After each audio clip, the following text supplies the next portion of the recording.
بسم الله الرحمن الرحيم أفلا يتدبرون القرآن ولو كان من عند غير الله لوجدوا فيه اختلافا كثيرا۔ اللہ تعالیٰ نے فرمایا ہے کیا وہ قرآن کریم کے اندر تدبر اور غور و فکر نہیں کرتے ہیں، گہری سوچ نہیں کرتے ہیں کہ قرآن مجید کے الفاظ کے اندر کوئی تغیر، کوئی تضاد بیانی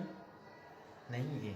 وَلَوْ كَانَ مِنْ عِنْدِ غَيْرِ اللَّهِ، اگر اللہ کے غیر سے یہ قرآن مجید ہوتا، لَوَجَدُوا فِيهِ اخْتِلَافًا كَثِيرًا، تو اس کے اندر کئی اختلافات ہوتے۔ انسان کے اندر کیونکہ انسان کا مزاج ہے کہ وہ اثرات کو قبول کرتا ہے، اگر خوشی ہے تو خوشی کے اندر الفاظ وہ بولتا ہے، اور اگر رنج اور الم ہے تو پھر دوسرے انداز میں بولتا ہے، تو لہٰذا اس پر اثر ہوتا ہے، اور پھر خوشی والی بات غم والی بات کے ٹکر میں آ جاتی ہے، تناقض ہو جاتا ہے، ٹکر آ جاتا ہے۔ لیکن اللہ جل جلالہ جو کہ ساری انسان کے مالک اور خالق ہیں، اور اس کا کلام تمام کائنات کے انسانوں کے تمام حالات پر حاوی اور محیط ہے، اس لیے وہ ان تمام اوصاف سے پاک ہے۔ لہذا قرآن کریم کی کوئی آیت دوسری آیت سے ٹکر میں نہیں آتی ہے، تناقض بیانی نہیں ہے۔ ہاں اگر کسی کو نظر آتی ہے تو اس کے کم فہمی کی وجہ سے یا تاریخ کے علم کے نہ ہونے کی وجہ سے ناسخ اور منسوخ کا مسئلہ ہوتا ہے، یا اسی طرح اللہ تعالیٰ نے ہم انسانوں کو قرآن مجید کے اندر تدبر کرنے کا حکم فرمایا ہے کہ آپ غور و فکر کے ساتھ قرآن پڑھیں، صرف پڑھیں نہیں، غور و فکر کریں کہ قرآن کریم کیا فرما رہا ہے، قرآن کریم میں کیا ہے، اور اس پر عمل کرنے کی بھی کوشش کی جائے۔ ہاں پھر تدبر کے اندر بھی فرق ہے، ایک تدبر فقہا کا ہے کہ فقہا قرآن کریم سے مسائل نکالیں گے، لیکن وہ بھی قوانین اور ضوابط کے بنیاد پر، اس طرح نہیں۔ اور دوسرا تدبر اور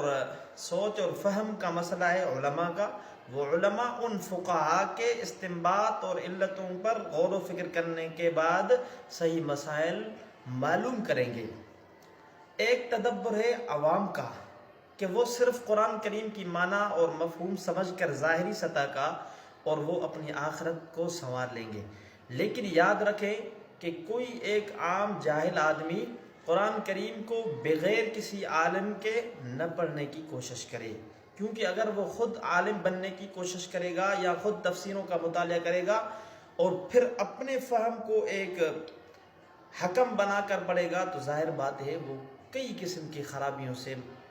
دوچار اس کو ہونا پڑے گا۔ اور یہ عقل کے بھی خلاف ہے کہ کوئی کہاں پڑھے نہیں، ڈاکٹری پڑھے نہیں، کچھ بھی اس کو معلوم نہیں، لیکن پھر وہ ڈاکٹر بن جائے کہ میں ڈاکٹر ہوں، جس طرح وہ ڈاکٹر بنتے ہیں میں بھی ڈاکٹر بننے کی صلاحیت رکھتا ہوں۔ یا کوئی ایسے کہے کہ آپ انجینئر کو کیوں ٹھیکا دیکھتے ہو، اس کو کیوں اس نے تعمیر کرواتے، میں بھی تو ایک عام شہری ہوں، میں کرواتا ہوں یہ کام، میں خود کرتا ہوں، کیونکہ وہ بھی انسان ہے میں بھی انسان ہوں۔ یا کوئی ایسی دنیا کے شعبہ ہے زندگی میں، جو بھی شعبہ ہے اس کو کہے کہ میں بھی کر سکتا ہوں، وہ انسان ہے، لیکن ہاں تو بھی کر سکتا ہے، لیکن تو بھی اس قرآن کو سمجھنے کے لیے دن و رات، صبح و شام، ہر سال تجربہ کر کے پھر قرآن مجید کو سمجھنے کی کوشش کر۔ ظاہر ہے تو بھی انسان ہے، تو بھی سمجھ سکتا ہے، لیکن اس طرح نہیں کہ تو سمجھنے کے ایسے ہی بس قرآن کا ترجمہ پڑھ کر آپ عالم بن جائیں۔ اللہ تعالی ہم سب کو سمجھنے کی توفیق عطا فرمائے۔ وسلام علی المرسلین۔